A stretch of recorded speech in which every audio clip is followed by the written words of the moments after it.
पती आणि पत्नीचे नाते हे 7 जन्माचे असते. पती पत्नीच्या लग्नासाठी स्वर्गात गाठी बांधल्या जातात. आयुष्यात शेवटपर्यंत ही दोन्ही नाती एकमेकांना साथ देत असतात. त्यामुळे या नात्यांमध्ये भांडण आणि प्रेम सुरूच असते. संसाराचा गाडा असाच त्यांचा पुढे जात असतो. परंतु किरकोळ कारणावरून पत्नीचा खून करणारा पती असू शकतो. सातारा जिल्ह्यातील कराड तालुक्यातील विंग या गावी एक धक्कादायक घटना घडली आहे.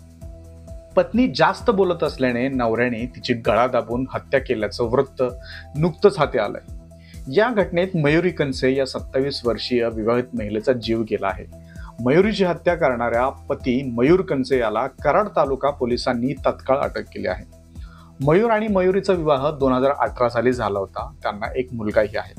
पण या लग्नापासूनच या दाम्पत्यामध्ये सतत वाद व्हायचे. मात्र काल म्हणजेच 2 जानेवारी रोजी क्षुल्लक कारणावरून सुरू असलेल्या वादानंतर पती मयूर याने पत्नीचा गळा आवळून हत्या केली. मुलगी लग्न झाल्यापासून अनेकदा माहेरी यायची. सततच्या त्रासाला कंटाळून ती माहेरी राहत असे. पण गेल्या 6 महिन्यापूर्वी मयुरी सासरी गेल्याचं तिच्या आईने सांगितलं. आरोपी मयूर कनसे याने आपल्या पत्नीची किरकोळ कारणातून हत्या झाली असल्याचं पोलिसांना सांगितलं आहे. मात्र या हत्येमागे इतरही कारणं आहेत का याचा तपास पोलीस करत आहेत. या प्रकरणात विशाल सदाशिव कनसे यांनी पोलिसात तक्रार दाखल केली आहे. यात त्याने म्हटले आहे की मयूर कनसे आणि मयुरी यांचे लग्न 2018 मध्ये झाले.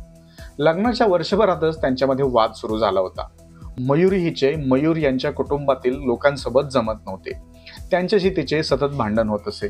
त्यामुळे ती नवऱ्याला सोडून माहेरी निघून गेली. मयूर याने मयुरीची समजत घालत 4 महिन्यापूर्वी तिला घेऊन आला. दोन्ही नवरा बायको येथे भाड्याच्या घरात राहू लागले. त्यानंतर त्यांच्यात वाद सुरू होता. बुधवारी मध्यरात्री त्यांच्यात वाद झाला. या वादात मयूर याने मयुरीला रागात मारले. यानंतर तिचा गळा आवळला. यामुळे मयुरीचा जागीच मृत्यू झाला. मृत्यूनंतर मयूरने मयुरी जास्त बोलते म्हणून तिची हत्या केल्याचे विशाल कनसे याला सांगितले.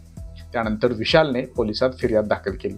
दरम्यान मयुरीचा मृतदेह शवविच्छेदनासाठी कराड उपजिल्हा रुग्णालयात नेण्यात आला आहे आणि पुढील तपास कराड पोलीस करत आहेत. तर मित्रांनो, ही क्राईम न्यूज तुम्हाला आवडत असेल तर आमच्या चॅनलला लाईक करून शेअर करा आणि चॅनलला सबस्क्राईब करायला विसरू नका. धन्यवाद.